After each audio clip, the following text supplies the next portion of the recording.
Good day, folks. Coming to you live, Northern Ontario, Trapper's Cabin, as always.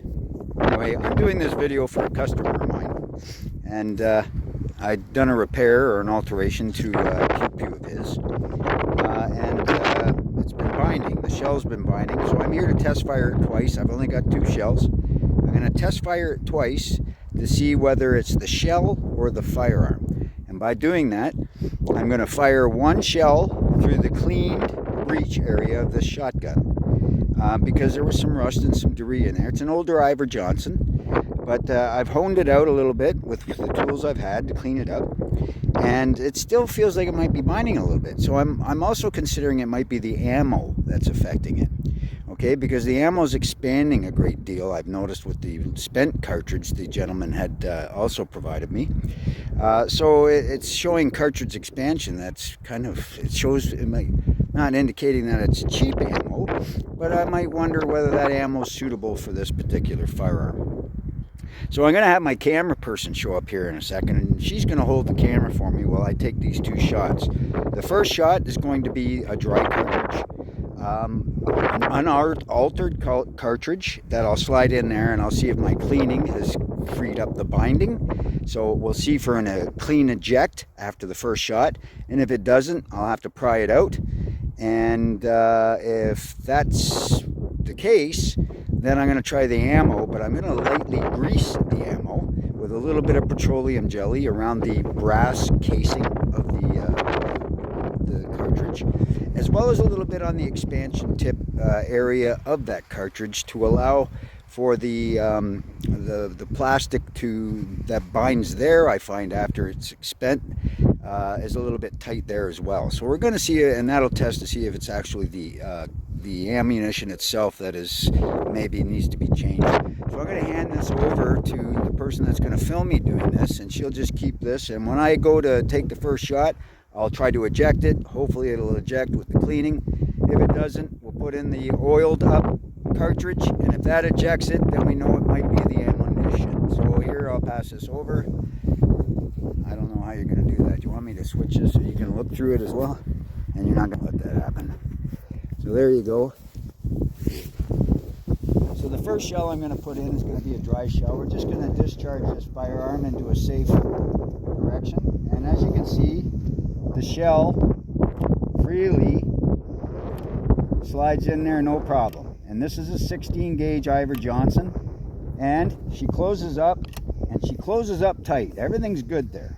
Okay, so we're going to take the shot, we're going to cock the hammer, take the shot, and then I'm going to crack this weapon, and what we should see is if I've cleaned this out in here enough, the shell should eject out no problem over my shoulder, and if it binds and the shell remains in there, it could be the ammunition. And then we'll take the next shot, we'll oil it up a little bit to see if the oil will help free the binding, and then we'll take it from there. So my camera person is going to have to keep her head hunched low, or this up against her ears like this, because the shot I forgot to bring ear protection. Now I'm an older vet, so my ears are already screwed. Do you need ear protection, or are you going to be okay? Stand maybe behind me and then walk up to me once the shot has been taken, and then maybe that'll keep it so it's not so close, okay? All right, we're going to load up the first shot. Here we go.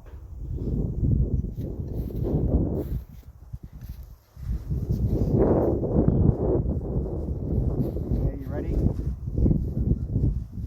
Range, prepare to fire. Firing!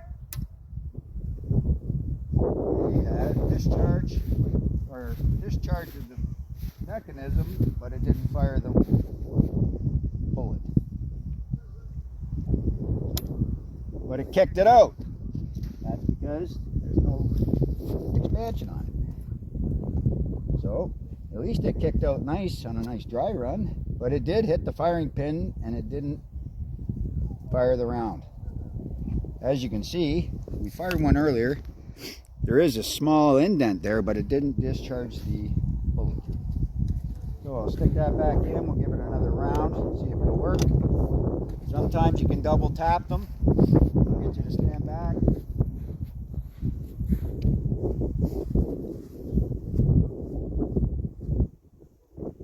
Firing down red.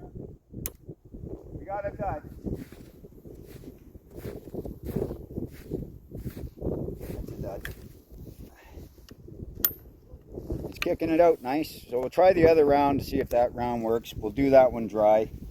And if it binds up, where did I put it?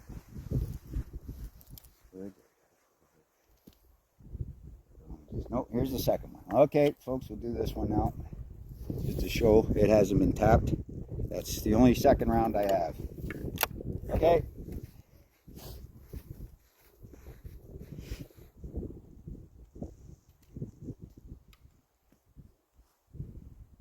Range is hot. Firing. Okay, so we've got a hot cartridge now. It's probably expanded. We'll see if it kicks it out. Well, you know what? It kicked it out further than it has been, but it is binding a little bit in this area here. So I don't have another round to discharge. I would recommend to the customer that if that wasn't good enough, which was a lot better than what we were having before, at least you can grab it. Usually it kicks it right out over your shoulder. That's not the case there today. What I would recommend is with this ammunition, keep a little bit of even bow lube or something from your hunting bow, or a little petroleum jelly. Put a little bit on the casing, not a lot, just oil it a little bit with your finger, and maybe a little dab, just smear it, not a whole chunk, on the enclosure at the top of the shell. Load the shell, and that would probably correct it and give it enough lubrication that it would kick that shell out over your shoulder where it needs to be. Thank you to my lovely assistant. Have a nice day. Thanks for your help.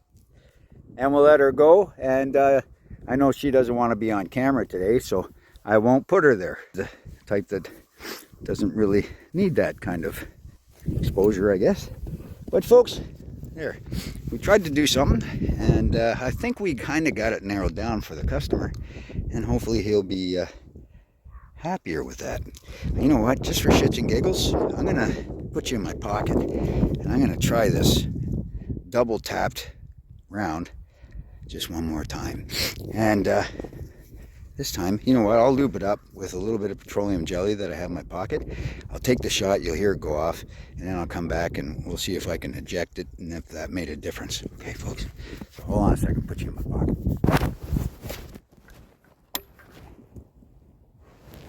Lube that up. Got a little bit of petroleum jelly is what I use, folks. Just a little bit on your finger. So much that you don't even recognize it's there. And just give it a light.